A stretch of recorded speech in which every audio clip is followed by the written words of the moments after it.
तो आखिर आज वो दिन आ ही गया जब उत्तर प्रदेश में एक लंबे मंथन के बाद मुख्यमंत्री योगी आदित्यनाथ की सरकार में नए मंत्रियों को शामिल किया गया। उत्तर प्रदेश में अगले साल होने वाले विधानसभा चुनावों पर विशेष ध्यान रखते हुए आज योगी के मंत्रिमंडल में 7 नए चेहरों को जगह मिली। सबसे पहले आपको एक एक करके इन सभी नए मंत्रियों से हम मिलवाते हैं, इनसे आपका परिचय करवाते हैं ताकि आपको ये ध्यान रहे कि योगी कैबिनेट में ये नए चेहरे कोई संयोग नहीं बल्कि विशुद्ध राजनीतिक प्रयोग है। इन नए चेहरों में सबसे पहला नाम है जितिन प्रसाद का, जो हाल ही में कांग्रेस छोड़कर बीजेपी में शामिल हुए और उत्तर प्रदेश में ब्राह्मण वोट का चेहरा माने जाते हैं।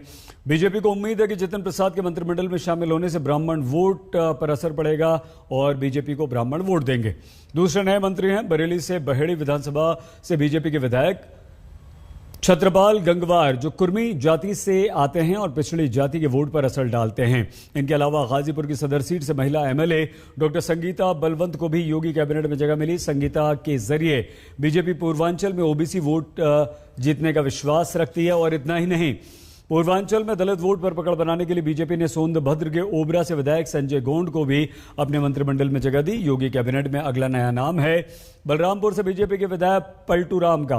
पलटू राम दलित जाति से हैं। पिछले चुनावों में बीजेपी को बड़े अंतर से इन्होंने जीत दिलवाई थी और इसके अलावा पश्चिमी उत्तर प्रदेश से एक और दलित चेहरा दिनेश खटीक को भी योगी मंत्रिमंडल में जगह मिली है।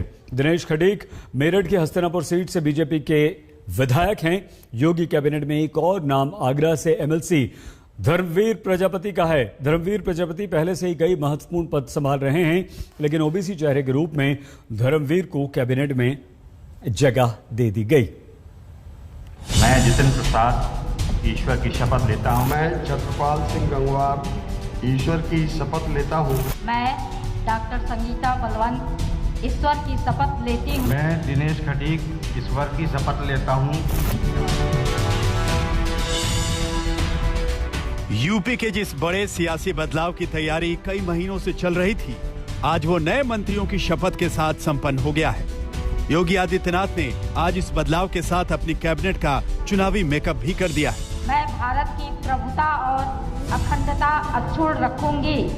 नए मंत्रियों ने शपथ संविधान की ली है, लेकिन इसके साथ अपने मन में 2022 में बीजेपी को जीत दिलाने की कसम भी खाई है।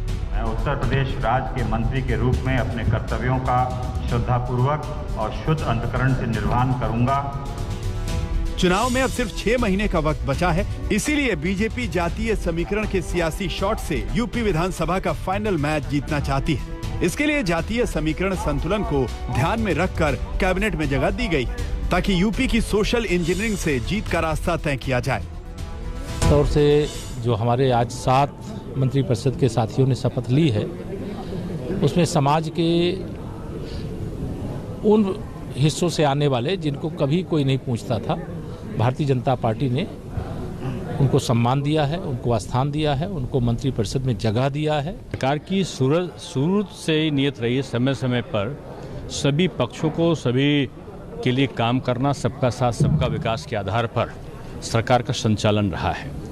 तो मैं समझता हूँ कि एक बहुत अच्छा ये विस्तार है और लोगों को काम करने का जितना भी समय बचा है और अवसर मिलेगा। ने ये एक चुनाव के पहले जातियों का एक गुलदस्ता सजाने की कोशिश की है, एक बड़ा मैसेज देने की कोशिश की है कि चुनाव में जो उनका समीकरण 2014 में था, जो उनका समीकरण 2017 में था, उसी समीकरण के बूते बीजेपी 2022 के चुनाव में जा रही है। यानी कि समीकरण का मतलब वही अति पिछड़ी, वही पिछड़ी जातियां, वही ओबीसी वोट बैंक जो बीजेपी का अब वोट बैंक कहा जाता है और जिनके बूते इन्होंने 14, 17 और 19 की नैया पार की थी। योगी सरकार की कैबिनेट में 7 नए मंत्रियों को जगह दी गई है। इसमें 1 ब्राह्मण, 3 ओबीसी और 3 मंत्रियों को दलित समुदाय से मंत्री बनाया गया है। इस कैबिनेट में जितिन प्रसाद को ब्राह्मण और सवर्ण वोट को ध्यान में रखकर जगह दी गई है। साथ ही 3 मंत्री ओबीसी समुदाय से शामिल किए गए हैं, जिसमें गाजीपुर से संगीता बलवंत बिंद, आगरा से धर्मवीर प्रजापति और बरेली से छत्रपाल गंगवार को मंत्री बनाया गया है। इसके अलावा दलित वोटर्स का भरोसा जीतने के लिए 3 मंत्रियों को कैबिनेट में शामिल किया गया है। इसमें बलरामपुर से पलटू राम, मेरठ से दिनेश खटीक और सोनभद्र से संजीव गोड को अनुसूचित जनजाति समुदाय से मंत्री बनाया गया है। जाहिर है बहुत बड़ी जिम्मेदारी है, बहुत बड़ा विश्वास है, तो प्रयास ये रहेगा कि विश्व पटल पे भी और ग्रामीण क्षेत्र के धरातल में भी जाके हम लोग जनता का विश्वास हासिल करें, मेहनत करें और सबका साथ, सबका प्रयास, सबका विश्वास जो प्रधानमंत्री जी के दिशा निर्देश है उस पर कार्य करें।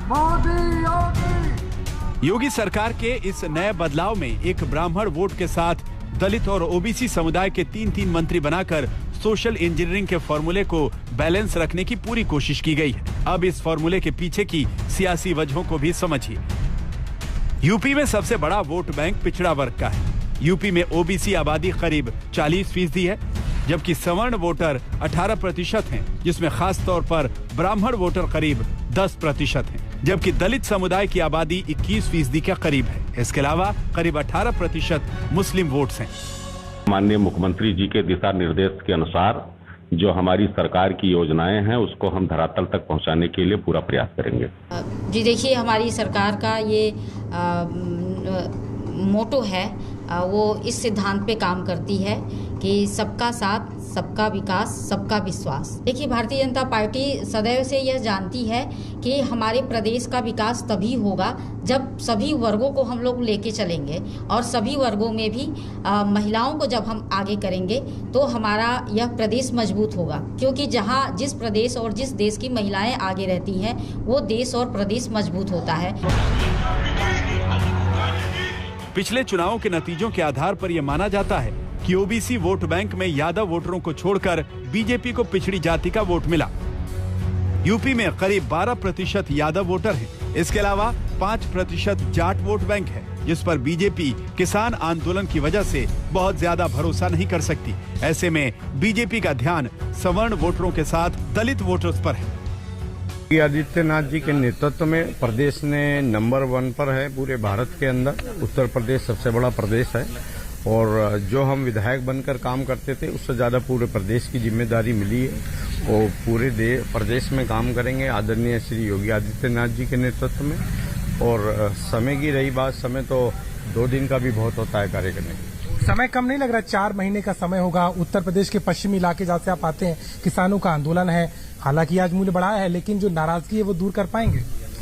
किसानों में नाराजगी नहीं है, पर्टिकुलर व्यक्तिगत उन लोगों का अपना मानना है, लेकिन पश्चिमी उत्तर प्रदेश छोड़ो पूरे उत्तर प्रदेश में जहां पश्चिमी उत्तर प्रदेश में गन्ना पैदा होता है उसमें सबसे ज्यादा गन्ने का पेमेंट जो किया है, सबसे अच्छा पेमेंट किया है वो उत्तर प्रदेश में श्री योगी आदित्यनाथ जी की सरकार ने किया है। 2017 के विधानसभा चुनाव में बीजेपी की रिकॉर्ड जीत में दलित और ओबीसी वोटर ने बहुत अहम रोल निभाया था। खासतौर पर 2017 में भाजपा को 85 दलित आरक्षित सीटों में से 69 सीटों पर जीत मिली थी। ऐसे में नई कैबिनेट में दलित समुदाय के मंत्रियों की संख्या 6 से बढ़ाकर 9 और पिछड़ी जाति के मंत्रियों की संख्या 22 हो चुकी है। इसीलिए बीजेपी जाति समीकरण के इस सियासी सिलसिले को 2022 के चुनाव में भी कायम रखना चाहती है। आज तक ब्यूरो।